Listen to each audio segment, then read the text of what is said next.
Et cette citation qu'on voit là, les tribunaux citoyens ont dénoncé les exactions d'États, de personnes politiques ou militaires, de multinationales. Ces tribunaux ont permis des avancées en droit international. C'est le thème de notre grand angle du jour qu'on va aborder avec la chercheuse en droit international de l'Université de Neuchâtel en Suisse, Camille Montavon. Bonjour. Bonjour. Première question basique mais utile, qu'est-ce qu'un tribunal citoyen ?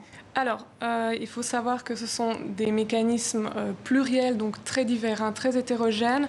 Cela dit, de manière générale, on peut dire que ce sont des mécanismes de justice alternative qui sont mis sur pied par des membres de la société civile, donc généralement des ONG, des associations de victimes. Comme il y a des personnalités, par exemple, ou des personnalités qui président ces jurys. Tout à fait, à commencer par le premier tribunal d'opinion à avoir vu le jour en 1966, à l'initiative du philosophe Bertrand Russell et Jean-Paul Sartre. Simone de Beauvoir était aussi dans le jury. Donc oui, il y a aussi des personnalités. Et quel a été le sujet ou les grands sujets traités dans l'histoire de ces tribunaux ? Alors, très souvent, on retrouve donc des violations massives des droits humains, plus précisément des crimes internationaux, les crimes internationaux les plus graves, à savoir des génocides, des crimes contre l'humanité. Exemple un exemple, le tribunal d'opinion qui a été organisé à Tokyo en 2000 pour les femmes de réconfort, donc un tribunal d'opinion on en a parlé hier d'ailleurs. Qui a traité en fait du système d'esclavage sexuel de masse organisé par l'armée impériale japonaise durant la Seconde Guerre mondiale, resté impuni, non pris en charge lors du procès de Tokyo en 1946, un procès officiel. Et donc c'est un moyen vraiment de mettre en lumière des situations d'impunité, de mettre en lumière une problématique qui est absente des agendas politiques. Et en cela, eh bien, le but est aussi bien sûr de pallier les failles, les manquements de la justice internationale. Parce que vous, en tant que chercheuse en droit international, vous estimez que dans la justice internationale, il y a des carences aujourd'hui. Alors, il y a des carences. Si on prend l'exemple de la justice pénale internationale, justement, il faut se souvenir qu'il existe à l'heure actuelle une seule juridiction pénale internationale qui soit permanente, la Cour pénale internationale, qui est en activité depuis 2002 et qui, même si elle représente une grande avancée dans la lutte contre l'impunité, eh bien, à elle seule ne peut pas répondre de toutes les problématiques. C'est une justice d'exception, c'est une Cour qui est subsidiaire, qui est très limitée, très sélective aussi, que ce soit quant au type d'acteur qu'elle poursuit ou au type de crime qu'elle poursuit. Je pense qu'on verra le tribunal Monsanto après. Typiquement, là, on a un tribunal d'opinion. Des sociétés, en fait, qui sont visées. Oui, exactement. Il n'y a pas seulement des politiques, des États. Non, il y a des multinationales aussi. Et en droit pénal international, aujourd'hui, seuls des individus peuvent être traduits devant les juridictions pénales internationales, à l'exclusion donc des États et des multinationales qui, au contraire, sont les premiers visés par les tribunaux d'opinion. Donc ça, en dénonçant ou en interrogeant la responsabilité d'États ou de multinationales, les tribunaux d'opinion mettent en lumière ce qu'ils estiment être un manque de la justice pénale internationale. Aujourd'hui, pour vous, la CPI, par exemple, favorise une justice des vainqueurs, une justice à deux vitesses? Pas une justice des vainqueurs ou à deux vitesses, mais une justice qui est effectivement limitée, ne serait-ce que parce qu'elle est... l'ampleur des crimes qu'elle a à connaître met au défi les ressorts de toute forme de justice. Donc toute forme de justice est limitée et les tribunaux d'opinion viennent s'insérer dans les failles de la justice internationale. Donc c'est pour donner la voix aux sans-voix et pour donner la voix, bien sûr, forcément rendre aux justice. victimes. Alors, en rendant une autre justice, disons, une justice qui n'est pas une justice rétributive, ce qui peut être... surprenant dans une culture où la justice rétributive est considérée comme peut-être la seule justice.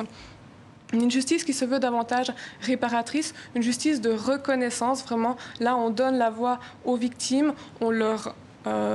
qui, pour la première fois, en fait, reçoivent la confirmation en des termes juridiques et non uniquement idéologiques que des crimes ont été commis à leur encontre, ce qui, bien sûr, a une valeur particulière pour elles, même si c'est c'est avant tout symbolique. Ça veut dire que les procédures pénales se déroulent de la même façon que les justices officielles, des témoignages, des enquêtes? Alors, les tribunaux d'opinion vont s'emparer du rituel judiciaire, très souvent, pas tous, mais mais souvent ils vont essayer de calquer donc la procédure pénale, donc les procédures traditionnelles. Cela dit, tant que faire se peut, ou avec certaines déviations.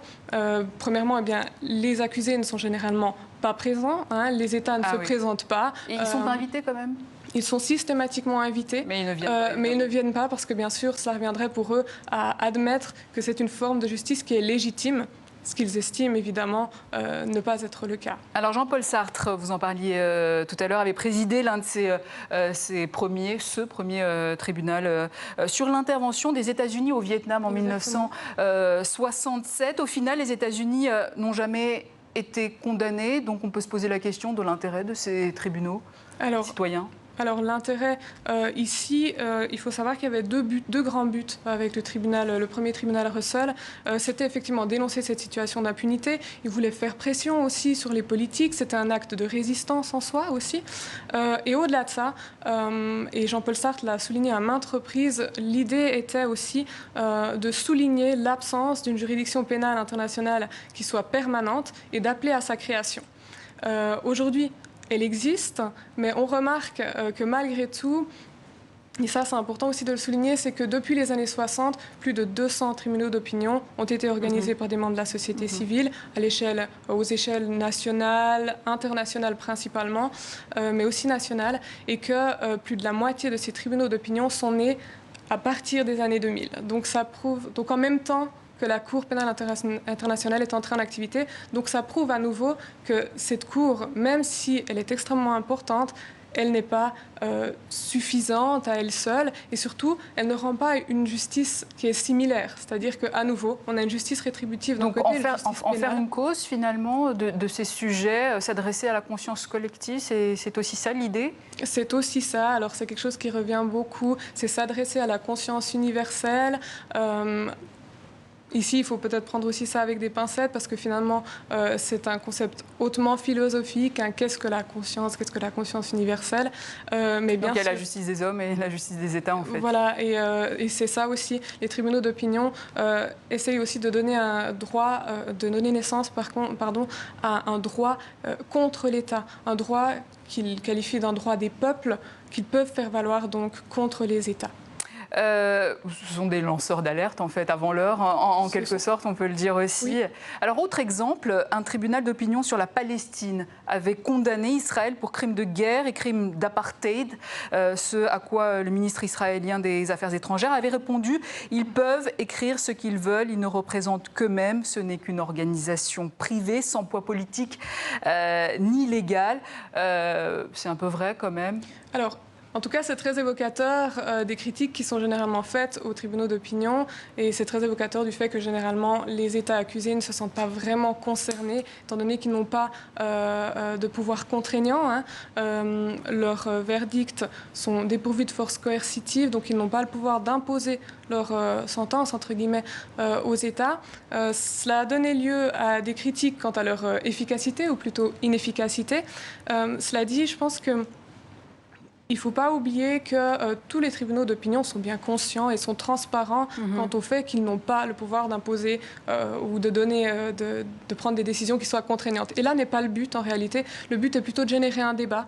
Le but est aussi de reconnaître des faits, c'est-à-dire c'est souvent un début d'établissement des faits, ce qui peut aussi contribuer à la consécration d'un droit à la vérité des victimes. Le but, c'est davantage aussi de reconnaître les victimes à nouveau, vraiment leur donner la voix alors qu'elles ont été totalement marginalisées. Et à l'ère des réseaux sociaux, ça peut être très puissant comme message aussi, parce que vous êtes relayé évidemment. Alors ça peut être très puissant. Les acteurs de ces tribunaux d'opinion cherchent une grande médiatisation, c'est vrai. C'est une arme pour eux, étant donné qu'ils n'ont à nouveau pas de pouvoir coercitif. Donc vraiment, la médiatisation est une grande arme. Et quel est le poids des ONG, Amnesty International par exemple, dans tout ça, dans ces tribunaux? Alors, typiquement, Amnesty International et les ONG de manière plus générale, en fait, on remarque que parmi les outils de travail des tribunaux d'opinion, ils vont énormément se fonder, pour parvenir à leurs conclusions, sur des rapports d'ONG. Amnesty International apparaît fréquemment.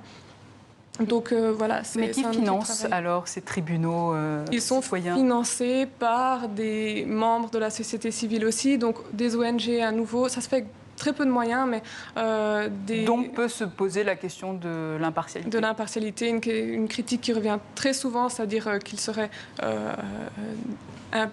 partiaux, hein, finalement. Et je pense que c'est certains qui ne sont pas neutres. Leur lecture du droit international, elle est engagée. C'est une forme de mobilisation politique. D'ailleurs, cet engagement, il est assumé, même parfois revendiqué. Et à ces accusations de partialité, on peut opposer très clairement, premièrement, le travail d'enquête, la qualité du travail d'enquête, et aussi l'expertise des membres du jury et l'encadrement de leurs conclusions. Camille Montavon. Par le droit international. Et ce sera ma dernière question, très rapidement. S'il y a un État, un leader, une société qui devrait être sur le banc des accusés aujourd'hui, ce serait qui selon vous? Alors moi, je ne vais pas me prononcer sur une question aussi politique, mais en tout cas, ces tribunaux d'opinion sont toujours aussi actifs, à commencer par le tribunal permanent des peuples, toujours en activité. Donc la société civile jugera de qui doit... Camille Montavon, merci. Je rappelle que vous êtes chercheuse en droit international.